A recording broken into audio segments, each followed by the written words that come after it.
A cursed arch, calendar shifts, and street celebrations. It's part one of a mini-series about the festivals of Rome on the Ancient History Hound podcast.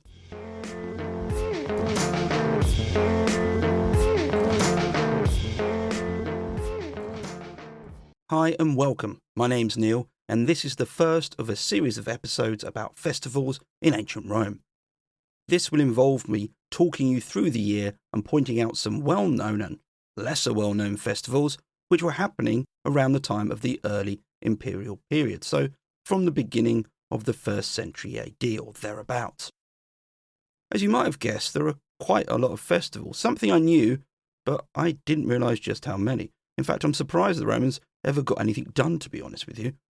The outcome of this is that I'll be dedicating a month or two for each episode, and I'm starting with January, and I've picked out 2 festivals to talk about as well as other aspects of this month. However, I'm going to start the episode with a bit about the Roman calendar to give this all, context. As ever, any ratings or reviews where you listen to this podcast are really appreciated. You can find me on various social media sites. I'm Ancient Blogger on X, TikTok, Blue Sky, Instagram, and on YouTube with a channel. On Reddit, this podcast has its own community called Ancient History Hound, where I post all types of content. Finally, there's my website, ancientblogger.com, with the episode notes for this episode. Okay then, let's get to it. The Roman calendar and its development is a complex and nuanced thing. Don't worry though, I'm not going to go down the various rabbit holes which the topic holds. Instead, I'll start with a fact which I think gives a good example of exactly what I'm talking about. The word calendar comes from the Latin word calendarium, and this word translates to something along the lines of account book or register of debts. The reason for this is that the calendae were the first days of a month, where loans were given and interest was due. It's not really anything to do with the segregation and marking of time.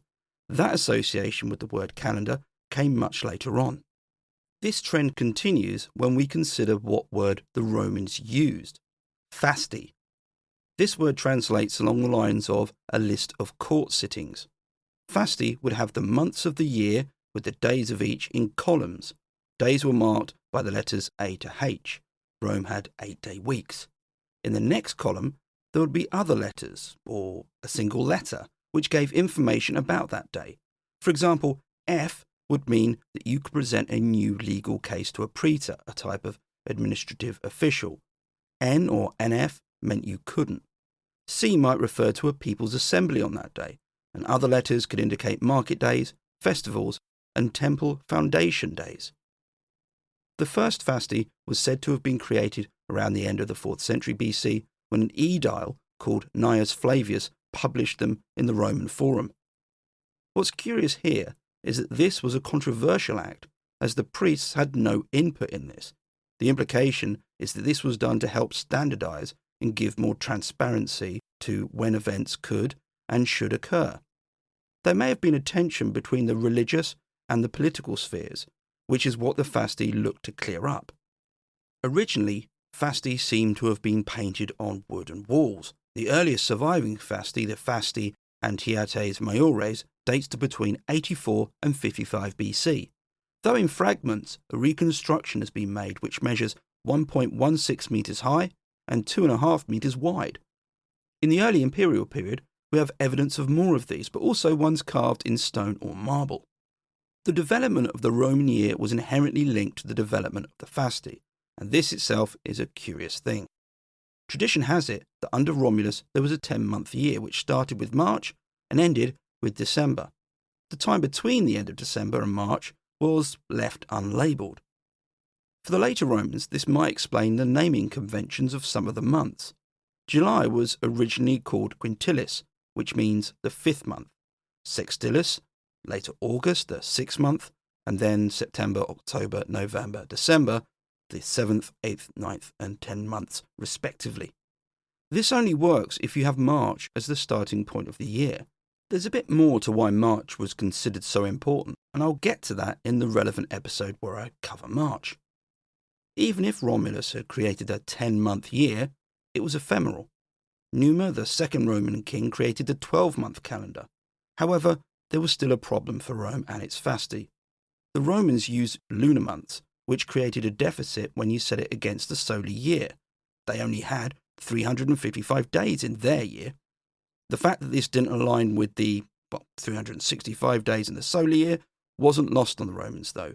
And what they did was added in additional days. This was known as intercalation, and this helped make up for the shortfall and align the solar and lunar year. However, it was an ongoing struggle, and intercalation was continually required to top up the calendar and bring it into alignment. What was needed was a reform of the calendar, and this happened under a familiar name. In 46 BC, Julius Caesar stepped forward to solve the problem by recalibrating the Fasti. He didn't do this alone. He was helped by Sosigenes, a Greek, Egyptian astronomers, and Marcus Flavius. 2 extra days were added to the months of January, Sextilis, and December, with a single day added to April, June, September, and November. February was notable in not having any days added to it, and the reasons for this I'll get to when I cover that month. The Julian calendar began on the 1st of January 45 BC. It now had 365 days with a leap year every 3 years. This was corrected in AD 1582 with the adoption of the Gregorian calendar. The names of the months stayed the same, apart from Quintilis, which I mentioned. This was changed to July, as we know it, after the death of Caesar in 44 BC, and Sextilis was renamed August after Augustus in AD 8. I should add at this point that Caesar was operating from a practical perspective. Rome needed an effective calendar, but there were also political concerns. The previous calendar might provide a few loopholes for someone to exploit, say extending their office past the normal number of days or causing issues when passing legislation. I recently had a comment on Spotify thanking me for flagging when I'm being sarcastic, so I've got the sarcasm flags waving here when I say that I'm sure Julius Caesar was concerned about these potential loopholes from an objective standpoint, because he would never, ever do that sort of thing. It wasn't, say, because he was worried that now he was in charge, that these loopholes might be used against him. I should also introduce you to another Roman, Publius Ovidius Naso, or as you may have heard of him, Ovid. He was a famous poet by the time of Augustus. Much of Ovid's work was, shall we say, in the love genre. And in AD 8, he was exiled by Augustus to Tomis, the modern-day coastal city of Constanta in Romania. Exactly what he did wasn't clear, but it must have been serious. It was here that he spent the rest of his life, dying around AD 17. It was also likely that this is where he wrote his work, the Fasti, which was published after his death. The Fasti covered the festivals of the Roman calendar and is an invaluable source, though, as with any source, it needs to be given scrutiny. Sadly, we only have the first 6 books covering the first 6 months of the year in his Fasti. I hope that's given you some context, and we can start with January. But before I do, here's a word from the partial historians. Why, hello there. I am Dr. Rad. And I am Dr. G. And together we are the Partial Historians, hosts of, without doubt, the longest running ancient Roman history podcast ever. And besides that claim to fame, we've also just published a new book together called Your Cheeky Guide to the Roman Empire. Have you ever wondered why Caligula was such a mess, Dr. G? I have, but I'd love the answer. Have you ever wondered how Caracalla died? I certainly have after seeing Gladiator 2, because I don't think that's how it happened. Well, between these sorts of heady questions and also fun topics like what's going on with the Emperor Marcus Aurelius and what's going on with aqueducts, this might just be the book for you. Great for improving your robust contributions to dinner parties. So pick up a copy of Your Cheeky Guide to the Roman Empire wherever good books are sold.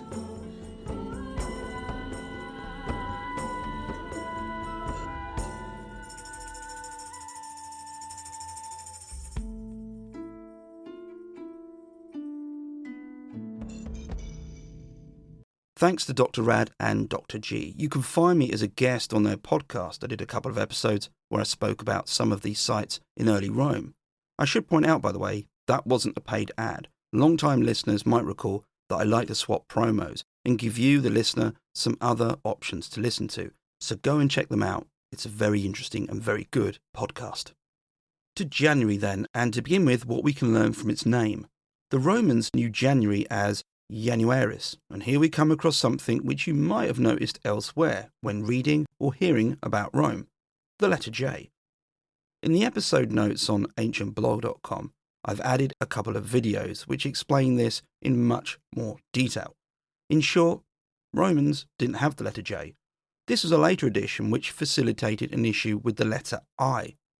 This letter could be pronounced as either ye, as in yet, or I. One way for later translators to make sense of this was introducing the letter J to indicate their ye pronunciation. In the 16th century, it became a letter in its own right. Various languages had different ways to pronounce it. In some Swedish words, J is pronounced as ye. Think of fjord. This is the same in German. Think of the word yes, ja, spelt with a J but not pronounced ja. In Spanish, and forgive me for this, J is pronounced je. Getting back to the Latin, and again apologies for any native speakers of any of the languages that I've just ruined, this means names like Julius, Juvenal and Jupiter were pronounced Julius, Juvenal and Jupiter, or something like that. Modern translations still keep the J, and I certainly use J for Latin pronunciation, but just so you know. The second point about the name relates to the deity it invoked, Janus. He was an old deity and not one which we often think of. If I were to ask you to name 5 Roman deities, I don't think it would often feature, and I actually include myself in that.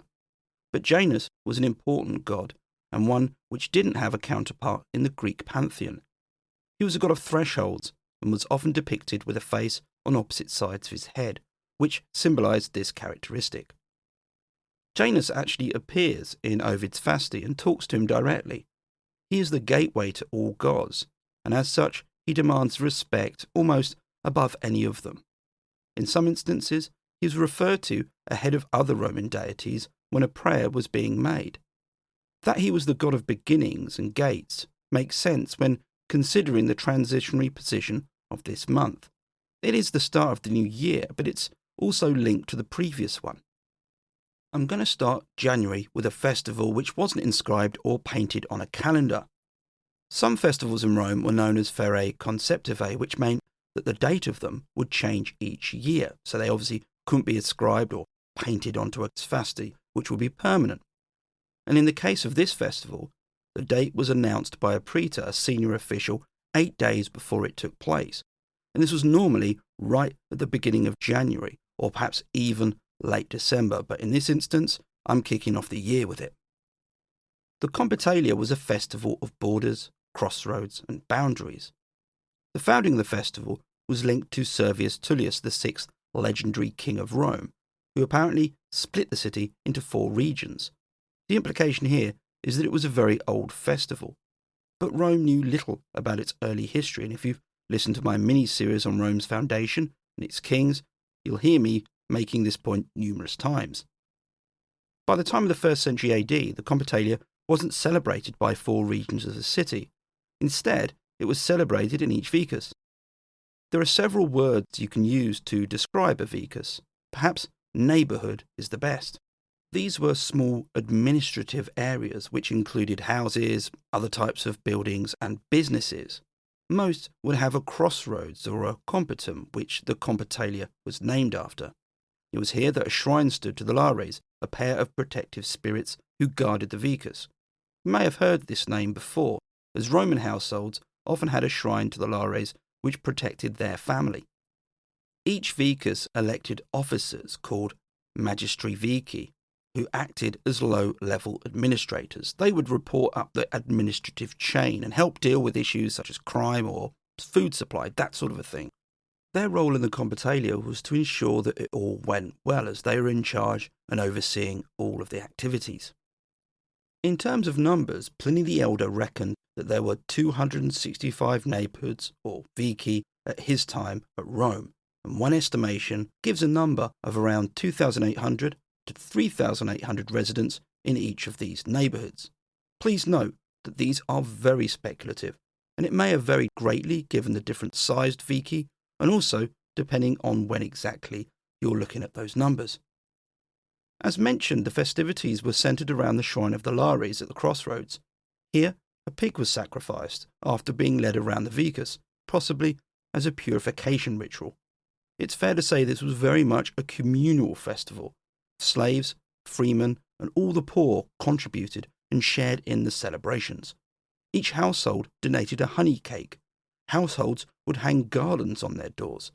Families would also hang woolen dolls and balls of wool either near the shrine or outside their doors. There has been some debate as to the function of this, with one argument being that it carried a practical reason as the dolls represented the residents with the balls of wool representing slaves. These could be counted, and so a census of each neighbourhood could be taken. Macrobius, who wrote in early 5th century AD, offered a particularly gruesome element of the festival in early Rome. Though he was writing long after the period I'm discussing, he noted that originally the festival required an offering of boys to Mania, the mother of the Lares. If you've listened to my episodes on human sacrifice, you'll have heard me mention more than once how this practice was rumoured to have happened in both Greece, Rome and elsewhere. In this instance, Macrobius wrote that the grisly requirement came under the reign of Tarquinius Superbus, the infamous and last king of Rome. But it was soon replaced when he was exiled, and instead heads of poppies and garlic replaced the heads of the boys. By the time of the late Republic, the Compitalia had its own games, including street shows and plays. You can imagine how these must have varied from Vicus to Vicus, and knowing how people have always worked, I suspect there was a fair amount of competition going on. A great point I read suggested that the celebration in each Vicus may well have varied depending on the residents. Ancient Rome was a diverse place, and so perhaps a Vicus with a large population of, say, peoples from Greece, Egypt or Spain might have had their culture manifested in different foods and different types of entertainment, perhaps one of the plays in their own language. I like to think that was the case. As for the shrines, these weren't necessarily small. One surviving shrine in Rome has been found. It's called the Compitum Ancillum. This was accessed by 4 small steps and stood on a podium. It measured just under 3 meters by 3 meters and stood 1.4 meters high. It was a sort of very small temple with the Lares placed within it. But what of the Compitalia and the countryside? We know that this festival wasn't just celebrated in the city. Our information is scant, but it seems that it was popular. Cato mentioned how if the master was away, the overseer of a villa could take charge of the festival. This was sometimes a senior slave, and here we meet that recurring theme of the Compitalia as a festival for the poor, the lower classes, the slaves. You get the idea. In 7 BC, Augustus enacted a wide set of reforms at Rome which affected the Compitalia, or at least shifted its focus. He organised the city of Rome into 14 regions, and the various vici which sat within these regions saw repairs and renovation. They also saw something else. The Lares in each vici were replaced with Lares Augusti in honour of the emperor. The political setup in each vicus was standardised with 4 magistri in each vicus. However, these weren't your standard Roman politicians. They were selected and probably elected from the poorer classes. A list dated to the Augustan period has 86 names of magistri vici, and only 4 of these can be confirmed as free-born people.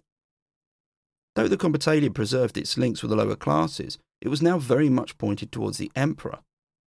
Augustus had kept much of the Compitalia as it was, but he just used it to fine-tune to remind the people in each neighbourhood who their emperor was through those Lares Augusti. Where the Compitalia had its roots deep in Rome's mythical past with Roman kings, the second festival went even further back in time. One of the curious things about Rome's foundation myth is that it had a sort of prequel. Rome had the famous foundation myth involving the twins, but there was also the story of Aeneas. He was a Trojan prince who escaped Troy's destruction and eventually ended up settling near to Rome. This story was made famous by Virgil's poem The Aeneid, in which a number of associations between the mythical past and the Rome of his time were made.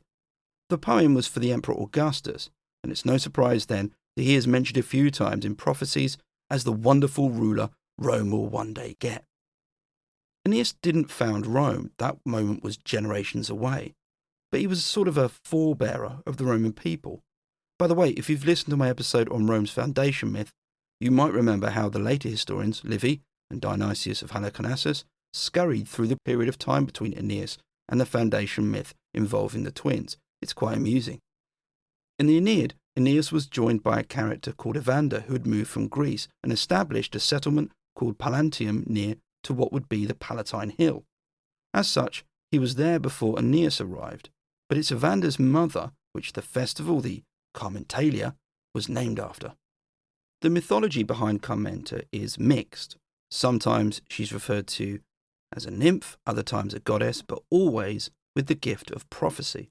In Ovid's Fasti, Carmenta arrives with Evander on a ship, and close to the Italian shore, she appeals to the gods of this new land before issuing a prophecy.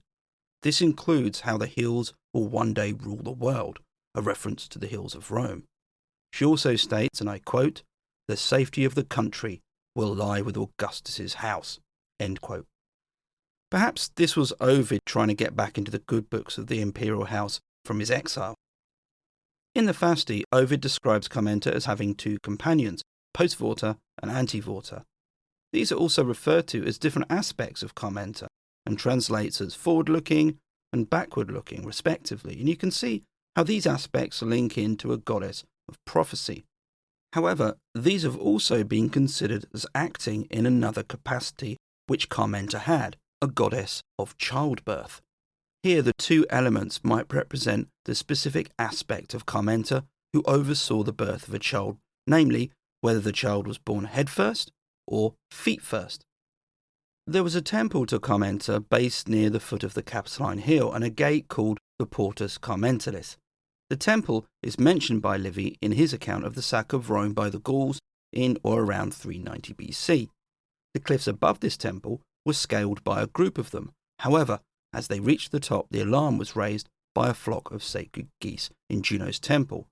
As for the Portus Carmentalis, this too had a myth about it. The gate consisted of two arches. It was a double gate with, well, essentially two ways that you could pass through it. In the early 5th century BC, the Fabii clan decided to take on the rival city of Veii alone and left through the right-hand arch. Unfortunately, they fell to an ambush and never returned, and as a result, the right-hand arch gained a bit of reputation about it. It was cursed.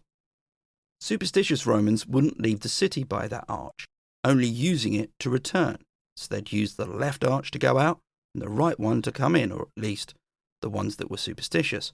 However, this doesn't all add up, and don't get me wrong, I love urban myths, and this is pretty much a great example of one.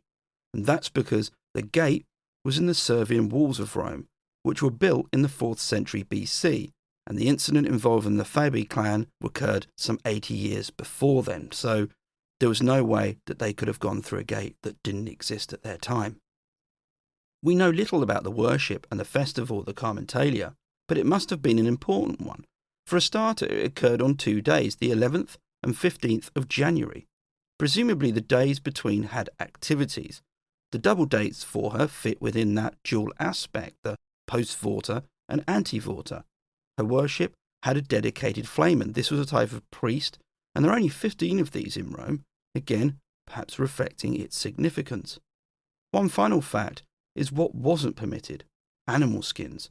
No animal skins were allowed in her temple, so you couldn't enter wearing, say, a leather item or holding anything made of leather.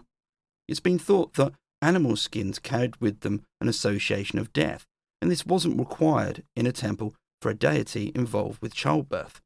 And just on the subject of death and childbirth, I've sometimes come across the average age of Romans misconception.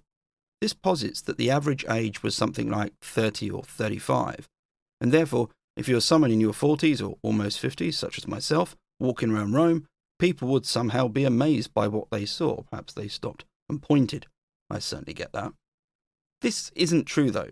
As an example, consider the age restrictions for senior political positions in Rome. However, there is a basis for this, and it results from statistics. Infant mortality was very high in antiquity, and what this does is bring the average age down when you consider it from the point of birth.